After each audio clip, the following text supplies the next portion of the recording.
শীতে যুবথুব উত্তরাঞ্চলের জনপদ পঞ্চগড়ে জেঁকে বসেছে শীত। রোববারও দেশের সর্বনিম্ন তাপমাত্রা রেকর্ড করা হয়েছে তেঁতুলিয়ায় 10.5 ডিগ্রি সেলসিয়াস। তাপমাত্রা আরও কমে আসতে পারে বলে জানিয়েছেন আবহাওয়া অফিস।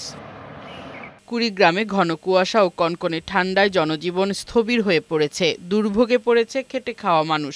আবহাওয়ার এই পরিবর্তনে শীতজনিত রোগে আক্রান্ত হচ্ছে বেশি শিশু ও বৃদ্ধরা।